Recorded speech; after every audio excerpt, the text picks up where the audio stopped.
ৰাজনৈতিক যুদ্ধ ক্ষেত্ৰত পৰিণত এতিয়া উত্তৰ প্ৰদেশ। খেৰীৰ ঘটনাক লৈ সৰব হৈ পৰিছে প্ৰিয়ংকা গান্ধী। ক্ষতিপূৰণ নহয়, নিহতৰ আত্মীয়ই বিচাৰে ন্যায়।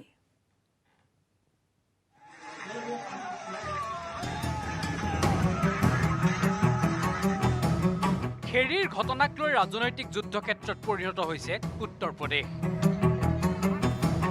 কংগ্ৰেছ নেত্ৰী প্ৰিয়ংকা গান্ধীৰ দাবী, খেৰীৰ নিহতৰ আত্মীয়ই ক্ষতিপূৰণ নিবিচাৰে, বিচাৰে ন্যায়। গৃহ ৰাজ্যমন্ত্ৰী অজয় কুমাৰ টেনিৰ পদত্যাগৰ অবিহনে ন্যায় অসম্ভৱ।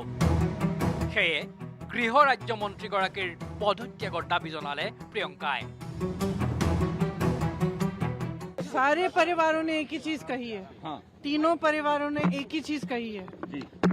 मुआवजे की उनको कोई परवाह नहीं है, उनको न्याय चाहिए और तब तक उनको न्याय नहीं मिलेगा जब तक ये मंत्री इस्तीफा नहीं देंगे, क्योंकि उनके होते हुए निष्पक्ष जांच नहीं हो सकती। वो राज्य मंत्री हैं, राज्य गृह मंत्री हैं। খেৰীৰ ঘটনা সংঘটিত হোৱা ৩ অক্টোবৰৰ নিশাৰে পৰা উত্তৰ প্ৰদেশৰ সীতাপুৰ জিলাত বন্দী হৈ থকা প্ৰিয়ংকা গান্ধীক বুধবাৰে মুকলি কৰি দিয়া হয়। বুধবাৰে বিয়লি উত্তৰ প্ৰদেশ আৰক্ষীয়ে মুকলি কৰি দিয়াৰ পিছতে ৰাহুল গান্ধীৰ সৈতে খেৰীৰ ঘটনাত নিহতৰ নিকটাত্মীয়ক সাক্ষাতৰ বাবে ৰাওনা হয় প্ৰিয়ংকা।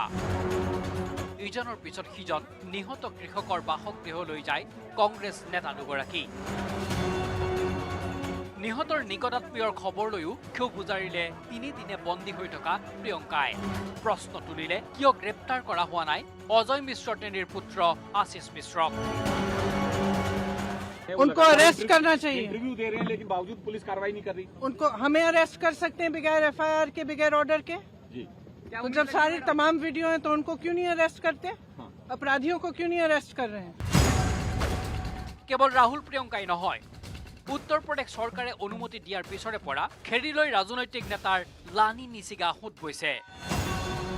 তৃণমূল কংগ্ৰেছ, ৰাষ্ট্ৰীয় জনতা দল, আপৰ নেতাই ভিৰ কৰিছে খেৰী। ঘটনাস্থলীলৈ ৰাওনা হৈছে ৰাজ্যখনৰ প্ৰাক্তন মুখ্যমন্ত্ৰী অখিলেশ যাদৱো। একে সময়তে ঝাৰখণ্ডৰ কেইবাজনো মন্ত্ৰী তথা কংগ্ৰেছ নেতাই খেৰীলৈ যাবলৈ আন্তঃৰাজ্যিক সীমান্তত ভিৰ কৰাত প্ৰৱেশত বাধা দিয়ে উত্তৰ প্ৰদেশ আৰক্ষীয়ে। এনেদৰেই ৰাজ্যখনৰ বিধানসভা নিৰ্বাচনৰ প্ৰাকক্ষণত খেৰীৰ ঘটনাক কেন্দ্ৰ কৰি সৰব হৈ পৰিছে প্ৰতিটো ৰাজনৈতিক দল। লক্ষণীয়ভাৱে বিজেপি নেতা বৰুণ গান্ধীয়ে টুইট কৰিছে, প্ৰতিবাদী কৃষকক হত্যাৰে মুখ বন্ধ কৰিব নোৱাৰে। আনহাতে উচ্চতম ন্যায়ালয়ৰ মজিয়া পালেগৈ উত্তৰ প্ৰদেশৰ খেৰীৰ ঘটনা। উচ্চতম ন্যায়ালয়ৰ মুখ্য ন্যায়াধীশ NV ৰামানাৰ নেতৃত্বত এখন বিচাৰপীঠে গ্ৰহণ কৰিছে খেৰীৰ হিংসাত্মক ঘটনাৰ গোচৰৰ শুনানি। এজনীয়া আয়োগ গঠন কৰি এলাহাবাদ উচ্চ ন্যায়ালয়ৰ অৱসৰপ্ৰাপ্ত ন্যায়াধীশ কুমাৰ শ্ৰীবাস্তৱক দিয়া হৈছে ঘটনাস্থলী তথা লখিমপুৰ খেৰীৰ তদন্তৰ দায়িত্ব। সেই অনুসৰি ঘটনাস্থলী পৰিদৰ্শন কৰি তদন্ত অব্যাহত ৰাখিছে অৱসৰপ্ৰাপ্ত ন্যায়াধীশগৰাকীয়ে। এনেদৰেই উত্তৰ প্ৰদেশৰ এক অনাহুত ঘটনাৰ পৰিপ্ৰেক্ষিতত সম্প্ৰতি দেশজুৰি বিৰাজ কৰিছে ৰাজনৈতিক উত্তেজনাই। Desk report, news 18 Assam North east.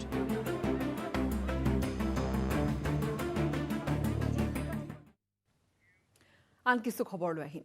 বতৰ এতিয়া শাৰদীয় দুৰ্গোৎসৱৰ। পূজা বুলি ক'লে কলকাতাৰ কথাই সুকীয়া হৈ পৰে। কোভিড প্ৰটকলৰ মাজতে পশ্চিমবংগত চলিছে যুদ্ধকালীনভাৱে মণ্ডপ নিৰ্মাণৰ কাম কাজবোৰ। পূজা আহিছে, আনন্দত মতলীয়া হোৱাৰ বতৰ আহিছে। শাৰদীয় দুৰ্গোৎসৱৰ এই মন মতলীয়া কৰা বতৰক কোভিড পৰিস্থিতিয়েও ম্লান কৰিব পৰা নাই। তাতে আকৌ কলকাতাৰ ভিন্ন স্থানত চলিছে এতিয়া মণ্ডপ নিৰ্মাণৰ কাম। পূজা বুলি ক'লে কলিকতাৰ কথা আহে আৰু কলিকতাৰ পূজা মণ্ডপ যদি আপুনি নাচায় তেনেহ'লে আধৰুৱা জানো লাগে। আমি কলিকতাত উপস্থিত আছোঁ আৰু কলিকতাৰ বালিগঞ্জৰ এই মুহূৰ্তত আমি উপস্থিত আছোঁ লেক ভিউ ৰোডত। আৰু লেক ভিউ ৰোডৰ এই যি পূজা মণ্ডপ আছে, এই পূজা মণ্ডপ হৈছে প্ৰায় ৭১ বছৰ ধৰি তেওঁলোকে পূজা কৰিছে। বালিগঞ্জ সাংস্কৃতিক সংস্থাই এই পূজা মণ্ডপত ভাৰতীয় কলাক প্ৰস্ফুটিত কৰিব খুজিছে। বালিগঞ্জ সাংস্কৃতিক সংস্থাই মিথিলাৰ মধুবনী আৰ্টকে ধৰি ভাৰতৰ ভিন্ন স্থানৰ শিল্পকলাই স্থান পাইছে মণ্ডপটোত। মূলতঃ এই মণ্ডপৰ জৰিয়তে দেৱী দুৰ্গাৰ উৎপত্তি আৰু মহিলা সবলীকৰণক তুলি ধৰাৰ প্ৰচেষ্টা কৰিছে বালিগঞ্জ কালচাৰেল এছ'চিয়েশ্যনে। इधर में हम लोग का मधुबनी यूज हुआ है, उड़ीसा का रघुराजपुर से यूज हुआ है, गोंडो यूज हुआ है, मध्य प्रदेश का फोक आर्ट यूज हुआ है। भारतवर्ष का 8-9 तरह का फोक आर्ट यूज करके हम लोग ये पैंडल को डेकोरेट किया है। बजट 30 लाख रुपया का आसपास है। ये 2 महीना से चल रहा है काम और आर्टिशंस लोग सारा ऑल ओवर इंडिया से आया है। इधर में आके रह के मिथिला से आया है, भुवनेश्वर से आया है, मध्य प्रदेश से आया है, सब जगह से आर्टिस्ट लोग इधर आके काम किया। পশ্চিমবংগ উচ্চ ন্যায়ালয়ে দিয়া নিৰ্দেশনা মানি পূজা উদযাপন কৰিব বালিগঞ্জ সাংস্কৃতিক সংস্থাই। মণ্ডপৰ পৰা 10 মিটাৰ আঁতৰৰ পৰাহে দৰ্শন কৰিব পাৰিব প্ৰতিমা। इस बार हाईकोर्ट का एक ऑर्डर भी है। हम लोग का हाईकोर्ट का ऑर्डर ऑलरेडी आ गया कि मंडप का अंदर में एंट्री प्रोहिबिटेड है। आदमी लोग तो आएगा ही, हम लोग उसके लिए बड़ा स्क्रीन अरेंज कर रहा है क्योंकि मंडप का अंदर में एंट्री नहीं होगा। घर में बैठ के भी देख सकता है, ऑनलाइन आपका मीडियम से देख सकता है या ऑनलाइन डिजिटल मीडियम से देख सकता है और इधर आके भी स्क्रीन से देख सकता है। 10 मीटर माने पैंडल से 10 मीटर दूर तक आदमी लोग आ सकता है। मंडप का जो प्लानिंग हम लोग उसी तरह से किया है। आप देख रहे हैं मंडप पूरा ओपन है, माने आदमी अगर 10 का जगह 50 मीटर दूर भी है तो भी पूरा देख सकता है। এইটো হৈছে একাডালিয়া এভাৰগ্ৰীণ ক্লাবৰ পূজা মণ্ডপ। মণ্ডপটো সজোৱা হৈছে এলুমিনিয়ামৰ ভিন্ন আকাৰৰ পাত্ৰৰে। এইখন পূজা কমিটিৰ সভাপতি বংগ চৰকাৰৰ মন্ত্ৰী সুব্ৰত মুখাৰ্জী। দিনে নিশাই প্ৰায় 20 জনমান শিল্পী যোগালীয়ে মণ্ডপটো সম্পূৰ্ণ কৰিবলৈ যুদ্ধকালীনভাৱে কৰি আছে কাম। শুকুৰবাৰে একডালিয়া এভাৰগ্ৰীণ পূজা মণ্ডপটো উদ্বোধন কৰিব পশ্চিমবংগৰ মুখ্যমন্ত্ৰী মমতা বেনাৰ্জীয়ে। সুব্রত মুখার্জি ক্লাবের সভাপতি এবং মিনিস্টার গ্রামীণ পঞ্চায়েত মন্ত্রী। আগামীকাল এর উদ্বোধন হবে বিকেল 4টার সময়। মাননীয় মুখ্যমন্ত্রী আসবেন। বাজেট কোটির কাছাকাছি, 50 লাখের তো মিনিমাম 50%। মুঠৰ ওপৰত পশ্চিমবংগ এইদৰেই সাজু হৈছে এতিয়া দুৰ্গোৎসৱলৈ। কলকাতাৰ পৰা কেমেৰা পাৰ্চন সঞ্জয় বৰাৰ সহযোগত ৰাজু বৰুৱাৰ report, news 18 Assam North east. মূল্যবৃদ্ধি আৰু উচ্ছেদৰ প্ৰসংগলৈ উপ নিৰ্বাচনত ভোটাৰৰ কাষ চাপিব বদৰুদ্দিন আজমলৰ AIUDF। পিছে 5টা সমষ্টিৰ ভিতৰত 2টাত প্ৰাৰ্থিত্ব দিয়া AIUDFে নিজৰ দখললৈ নিব পাৰিবনে 2টা সমষ্টি? 30 অক্টোবৰত ৰাজ্যৰ 5টা সমষ্টিত উপ নিৰ্বাচন অনুষ্ঠিত হ'ব। এই 5টা সমষ্টিৰ নিৰ্বাচনত এইবাৰ মহাজোঁট একত্ৰিত হৈ প্ৰতিদ্বন্দ্বিতা কৰা নাই। বিগ ব্ৰাদাৰ কংগ্ৰেছে মহাজোঁটৰ পৰা আঁতৰাই পঠিওৱাৰ পিছত অকলে উপ নিৰ্বাচনত অৱতীৰ্ণ হোৱা AIUDFে ৰাইজৰ কাষলৈ যাব 2টা ইছ্যুক লৈ। এটা হ'ল আকাশলংঘী মূল্য বৃদ্ধি, আনটো হ'ল গৰুখুটিৰ উচ্ছেদ অভিযান। দ্ৰব্যমূল্য আজি ক'ত গৈ পাইছে, পেট্ৰলৰ দাম কিমান, আজি মিঠাতেলৰ দাম কিমান, এইবিলাক কথা লৈ আমাৰ এইবিলাক নিৰ্বাচনত মূল ইছ্যু হ'ব দ্ৰব্যমূল্য বৃদ্ধি আৰু গভৰ্ণমেণ্টৰ যিটো ডিক্টেটৰশ্বিপ চলাই আছে। আজি উচ্ছেদ যেনেকা ৰাতি 12টাত নোটিছ দি পিছদিনা উচ্ছেদ কৰি আছে। এই 2টা ইছ্যুক নিৰ্বাচনী বিষয় কৰি ৰাইজৰ ওচৰলৈ ভোট বিচাৰি যাব বদৰুদ্দিন আজমলৰ AIUDF। AIUDFৰ বিধায়ক কৰিমউদ্দিন বৰভূঞাৰ দাবী, চৰকাৰে নিজৰ মানুহক গৰু ছাগলীৰ দৰে ব্যৱহাৰ কৰিছে। মানুহবিলাকক মানুহ হিচাপে গণ্য কৰা নাই। অসমৰ নিজৰ মানুহখিনিক এনে একদম গৰু ছাগলীৰ নিচিনা ব্যৱহাৰ কৰি আছে গভৰ্ণমেণ্টৰ এটা হিটলাৰী মনোভাৱ। এইটোৰ বিৰুদ্ধে আমি ইলেকশ্যনত দিবা আৰু মূল্যবৃদ্ধি, এই 2টা হ'ব আমাৰ মূল ইছ্যু। 5টা সমষ্টিৰ ভিতৰত 2টা সমষ্টিত প্ৰাৰ্থিত্ব দিয়া AIUDFে পিছে ভবানীপুৰ সমষ্টিটো পুনৰ নিজৰ দখললৈ আনিব পাৰিবনে নাই তাক লৈ সন্দিহান। কিন্তু ভোটৰ অংকত গোসাইগাঁও সমষ্টিটোতহে অধিক গুৰুত্ব দিছে AIUDFে। প্ৰতিদ্বন্দ্বিতা হ'ব, আমি জিকিম। গোসাইগাঁৱততো আৰু বহুত মাৰ্জিনত জিকিম। কাৰ লগত হ'ব গোসাইগাঁৱত? BPF, UPPL দুটাইতো ষ্ট্ৰং ফাইট দিব। ছেকেণ্ড কোন হ'ব ক'ব নোৱাৰোঁ। BPF হ'ব পাৰে, UPPL হ'ব পাৰে, দুটাৰে সমানে আছে। কংগ্ৰেছ থাৰ্ডত থাকিব। ইপিনে সততে AIUDFৰ বিধায়কসকলে অখিল গগৈৰ বিৰুদ্ধে সৰব হৈ থাকে। বৃহস্পতিবাৰেও বিধায়ক কৰিমউদ্দিন বৰভূঞাই অখিলক বিজেপিৰ হৈ কাম কৰি অহা বুলি পুনৰ দাবী কৰে। মইতো কেইবাবাৰ কৈছোঁ অখিল গগৈ ডাঙৰীয়া আচলতে বিজেপিৰ কাম কৰে। এইটো আকৌ প্ৰুফ কৰি দিলে। তেওঁক যদি থাওৰা মানি ল'লেহেঁতেন কংগ্ৰেছে, তেতিয়া ক'লেহেঁতেন নাই থাওৰা নালাগে, আমাৰ মৰিয়নি লাগে এইবিলাক আৰু মইতো কেইবাদিন আগৰ পৰা কৈ আছোঁ যে অখিল গগৈ ডাঙৰীয়া ডিৰেক্টলি আৰু ইনডিৰেক্টলি বিজেপিক সহায় কৰি আছে। বিজু কুমাৰ ডেকাৰ report, news 18 Assam North East. ফৰ্বছৰ 2021 চনৰ তালিকাত ৰিলায়েন্স ইণ্ডাষ্ট্ৰিজৰ অধ্যক্ষ মুকেশ আম্বানী একেৰাহে 14 বছৰৰ বাবে দেশৰ সবাতোকৈ ধনী ব্যক্তি হিচাপে স্থান লাভ কৰিছে। তালিকাত দ্বিতীয় স্থানত আছে আদানী গ্ৰুপৰ গৌতম আদানী। ফৰ্বছ এছিয়াৰ অক্টোবৰ আৰু ফৰ্বছ ইণ্ডিয়াৰ নৱেম্বৰৰ সংখ্যাত দেশৰ 100 গৰাকী ধনী ব্যক্তিৰ তালিকা প্ৰকাশ পাইছে। লগতে প্ৰকাশ পাইছে যে এবছৰ পূৰ্বৰ 100 জন ধনী ভাৰতীয়ৰ সম্পত্তি এইবাৰ 50% বৃদ্ধি পাইছে। ফৰ্বছৰ 100 ভাৰতীয় ধনাঢ্যৰ তালিকাত পুনৰ প্ৰথম স্থানত মুকেশ আম্বানী।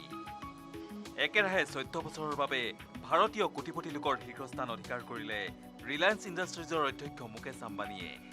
মুকেশ আম্বানীৰ পিছতে দ্বিতীয় স্থানত গৌতম আদানী আৰু তৃতীয় স্থানত অন্তৰ্ভুক্ত হৈছে শিৱ নাদাৰ নাম। ফৰ্বছ এছিয়াৰ অক্টোবৰৰ সংস্কৰণ আৰু ফৰ্বছ ইণ্ডিয়াৰ নৱেম্বৰৰ সংস্কৰণে 100 গৰাকী ভাৰতীয় ধনী লোকৰ এখন তালিকা প্ৰকাশ কৰিছে। এই তালিকাখনে আঙুলিয়াই দিছে তালিকাখনত স্থান লাভ কৰা 100 গৰাকী ধনী লোকৰ সম্পদ যোৱা এবছৰত প্ৰায় 50% বৃদ্ধি পাইছে। লক্ষণীয়ভাৱে ৰিলায়েন্স ইণ্ডাষ্ট্ৰিজৰ অধ্যক্ষ মুকেশ আম্বানীৰ নেতৃত্বত ৰিলায়েন্স ইণ্ডাষ্ট্ৰিজে বৰ্তমান ৰিনিউৱেল এনাৰ্জিৰ ছেক্টৰত খোজ পেলাইছে, যাৰ বাবে ৰিলায়েন্স ইণ্ডাষ্ট্ৰিজৰ ওপৰত ৰাজ্যৰ আস্থা ক্ৰমাৎ বৃদ্ধি পাবলৈ ধৰিছে। National desk, news 18 Assam North east.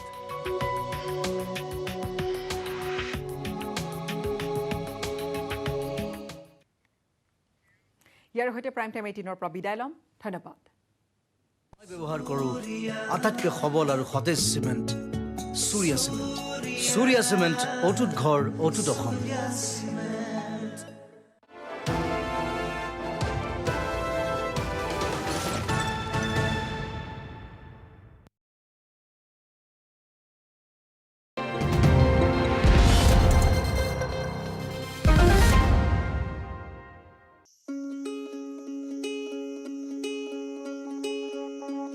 কৌপিকুলৰ আৱাস ভূমি হিচাপে খ্যাত মৰিয়নিৰ হোলোঙাপাৰ গিবন অভয়াৰণ্যত পালন কৰা হয় 67 সংখ্যক বন্যপ্ৰাণী সপ্তাহ। 1 অক্টোবৰৰ পৰা 7 অক্টোবৰলৈকে 67 সংখ্যক বন্যপ্ৰাণী সপ্তাহৰ লগত সংগতি ৰাখি মৰিয়নি বন বিভাগে অভয়াৰণ্যখনত গছপুলি ৰোপণৰ কাৰ্যসূচী গ্ৰহণ কৰিছে।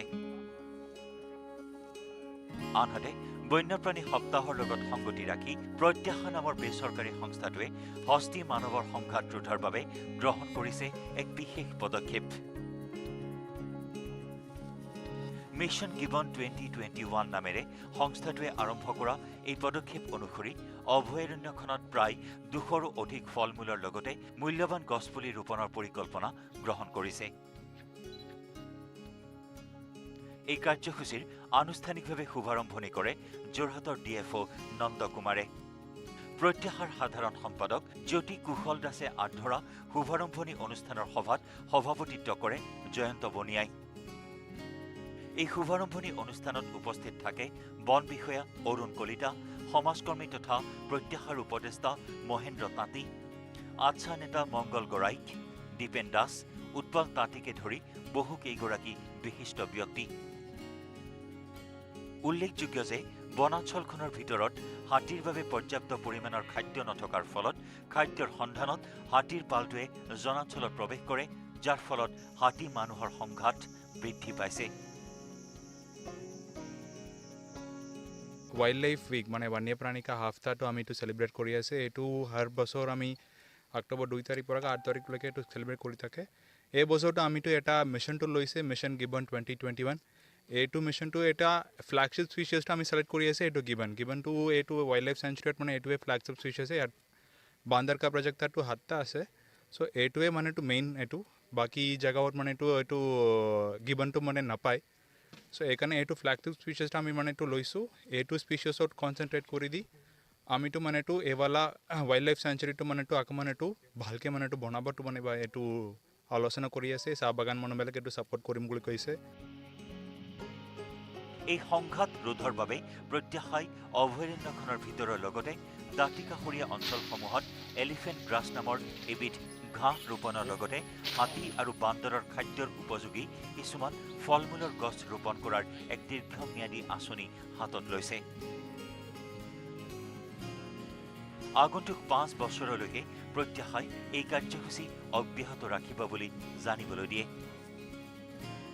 মূল লক্ষ্য আৰু উদ্দেশ্য হৈছে যে হাতী মানুহৰ সংঘাত যি দিনক দিনে বৃদ্ধি পাইছে, এই বৃদ্ধি সংঘাত আমি কিবা প্ৰকাৰে আমি ৰোধ কৰিব পাৰোঁ নেকি। আজি DFO ছাৰ আমাৰ মাজত আছে, বন বিষয়া মহোদয়ৰ গোটেই ডিপাৰ্টমেণ্টৰ লগত আমি কথা পাতিছোঁ। আমি এটা প্লান কৰিছোঁ যে অহা 5 বছৰ দিম DFOৰ লগত জইণ্টলি আমি ইয়াত এটা বিশেষ প্ৰজাতিৰ ঘাঁহ এলিফেণ্ট গ্ৰাছ বুলি কয়, হাতীৰ যাতে খাদ্যৰ অভাৱত যাতে বাহিৰত গৈ পেলাই মানে জনাঞ্চলত গৈ পেলাই মানুহৰ লগত সংঘাত নহয়। আৰু ইয়াত যি আমাৰ বিশ্ব প্ৰসিদ্ধ যি 7বিধ প্ৰজাতিৰ বান্দৰ আছে, আৰু আমি ইয়াত আজি সকলোকে আমি আচলতে এইটো আমাৰ আনন্দৰ কথা আৰু সুখৰ কথা যে মৰণি অঞ্চলত এই গিবনতে মানে 7বিধ প্ৰজাতিৰ বান্দৰ আছে, পৃথিৱীৰ ক'তো নাই। কিন্তু যি ধৰণে আচলতে গিবন অভয়াৰণ্যখন মৰ্যাদা পাব লাগিছিলে, এইটো চৰকাৰৰ হেমাহিয়ে হওক বা প্ৰশাসন বা আমাৰ ৰাইজৰ কিবা হেমাহিয়ে হওক, যি ধৰণে আচলতে বিশ্বৰ বুকুত পাব লাগিছিলে মৰ্যাদা, সেই পৰ্যায়টো আজি পৰ্যন্ত পোৱা নাই।